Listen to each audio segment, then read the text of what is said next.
Other questions? Yes? I'm sorry, I have to contextualize it a bit.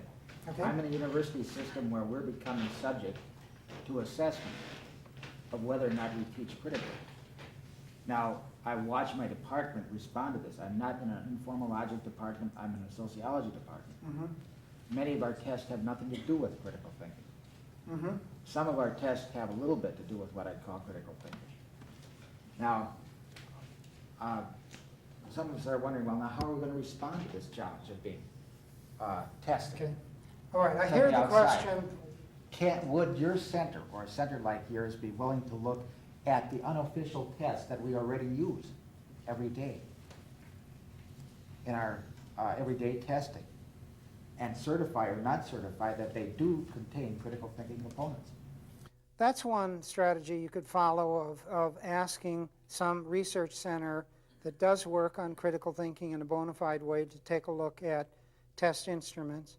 But another way, I think really what you're talking about is the fact that we need professional development in critical thinking for faculty.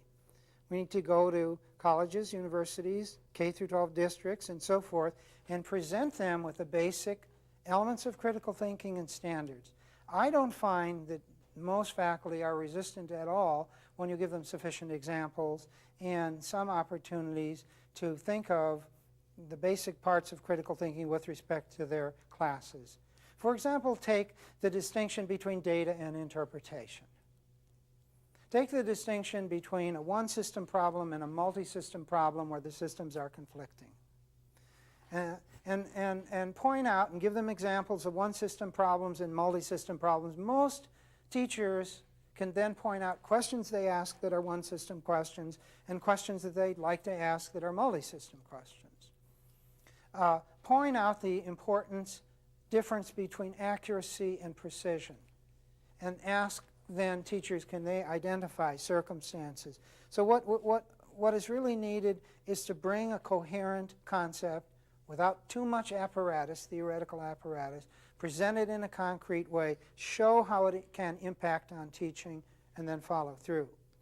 For example, I think one of the most important points that we need to help those who teach think about is this connection.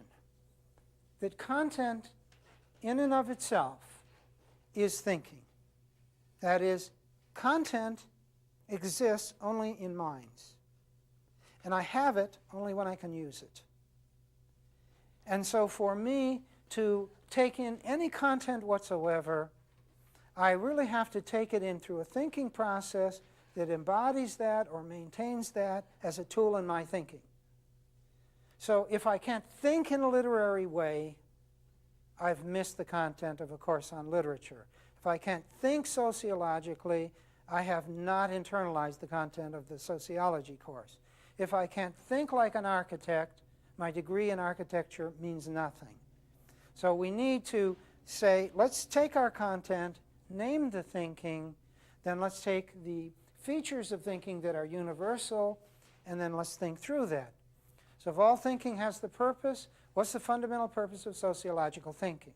If all thinking has a purpose, what's the purpose of the study of poetic thinking in your course on poetry? And if all thinking involves questions, then what questions are the questions you want your students to be able to answer as they think through the content and sort of walk through it? And as you're doing this, slowly the concept of a generalizable notion of critical thinking will begin to take some root. And the key question will be, can we make it work in the classroom? And that's an empirical question. It's not a, it works or it doesn't work, because everything partially works, and it's a question, can we improve? And in our next session, we're going to deal with how do you teach students to assess their own work? What sort of structures can you use to transform students into systematic assessors? And to me, that's a very important part of taking the package down to its final level, because to the extent that you go through a sociology course and you cannot assess sociological thinking at the end of it, or you take a history course and you cannot assess historical thinking, or you take a math course and you can't assess mathematical thinking, then it didn't work. The essence was left out. Final questions? Yes. One of the big questions that comes up on standardized tests that they often might be biased in terms of gender or social class, in terms of the examples they might give of content. Are the elements of reasoning and standards universal enough so it doesn't make any difference what the content would be, or do you have to pay attention to the content? If I am correct that this represents nothing more than a bringing to the surface of what is intrinsic to thinking, then of course it's intrinsic to the thinking of all cultures and all genders and all races. I mean, what would it be not to have a purpose in your thinking? What would it be not to have a question you want to answer or a problem you want to solve? What would it be not to use data? Do you see? I mean, if you take them individually and ask yourself, I think you'll see that you're going to have an awfully hard time giving any account of thinking if you take away any of these elements.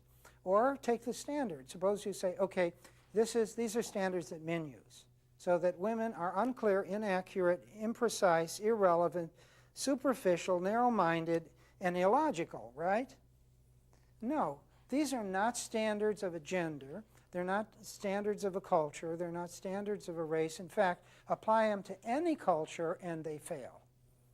That is, the thinking that is typically used in everyday life is not particularly critical.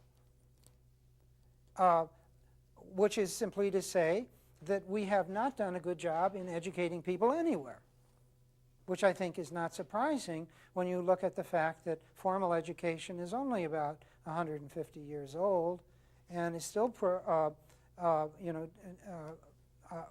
at a fairly primitive level. Yes? If each of the tests look at a different specific aspect of critical thinking, has there been any attempt to correlate the results of the different tests? Yes. And I think my guess would be, and this Bob could answer much better than I would guess that there's a general correlation between most global critical thinking tests. Is that true, Bob? Yes, this has been studied. There are a lot of different numbers, and they range from maybe 0.4 to 0.8. So there's significant variation and also significant correlation, depending on what you're comparing. Mm-hmm. I'm wondering if there's a relationship, or I think it's construct validity, where you look at what we're measuring now and how it might translate into thinking well on the job or being successful in a job. Have we gone that far? To what extent do tests actually transfer to everyday life situations, and what evidence that we have that it does? To me, the proper way to approach your question is to ask, how does transfer work? And what we know, at least as I understand, the literature on transfer is very consistent, that if you want transfer, you have to teach for it. So if you want students to not simply understand how questions can be clear or unclear in history while you're teaching history, is you've got to use examples of questions from other areas and illustrate it, and others have to sort of follow up on what you're doing. So that if we taught, if we had a school that was teaching each of the subjects, emphasizing the standards for critical thinking and the elements, and interspersing examples from daily life, and the students were doing activities where they had to take these ideas and apply it to their daily life, then they would end up with a higher degree of transfer than in a school that didn't do that. That's what we know, I think. And so it simply means, though we can't say exactly what's going to happen, we know what the parameters are going to be. So we know what to look for. So if I sit in on your class and you're teaching a subject and you never give examples from any other area than from that subject, then have no illusions it's going to transfer to these other subjects. But it may transfer to other courses in your discipline. And if that's what you want, that's probably what you're going to get. Ellen Schoenfeld points out in the 1936 yearbook of the Council for Teachers of Mathematics that Howard Fawcett published a yearbook, 1936, in which he taught math going up and back between doing math problems and reading letters to the editors in newspapers and other public documents, comparing moves that they were making with their math problems to moves they would make as a good thinker in these other domains. And Schoenfeld says that it's remarkable.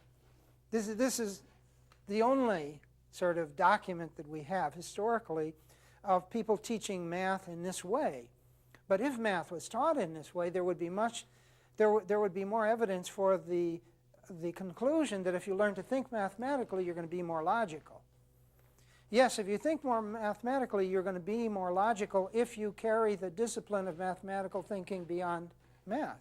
But look at the Unabomber to ask, did the abilities in the mathematical domain transfer to the other domain? Bob, you were going to make a point. I want to carry further the question about gender and class bias. Yes. For the past 6 years, I've been on the technical advisory committee for the graduate record exam, published by GRE. And they have some reading comprehension items that are, to some extent, critical thinking items. And they have found that women generally do better than men on the humanistic reading content, and men generally do better than women on the science reading content. And there's nothing they can do about this. That's just the way it is. So even though I agree with you that there's a great deal in common in content, there is some, I think, gender specificity in that. But if we find that a male score higher on this dimension of critical thinking, females score higher on that, it wouldn't follow that the test was biased. It would indicate that for one reason or another, perhaps, probably due to sexual conditioning, one is developing skills here and the other group is developing skills there. And unless you selected and tested only with one and not with respect to the other, the test itself wouldn't be particularly biased. It was the same skills, different content. Oh, different content, I see. Well, let me put a cap on it. What am I saying? I'm saying that critical thinking tests of all kinds have their value. We do have multiple choice tests available. We have some emergent essay tests. But the crucial thing we have to think about is what is the role of assessment on our part, assessment of the student's learning. What is the function of the test? How are we going to use the information? And certain crucial variables have to be combined together. The testing strategy has to be combined with the strategy in the classroom. We have to take into account the critical thinking ability or lack thereof of the faculty, the knowledge of critical thinking or lack thereof of the faculty, and we have to bring this together into a coherent strategy which enables us to orchestrate the various dimensions that make for success in the classroom function well together. Thank you very much.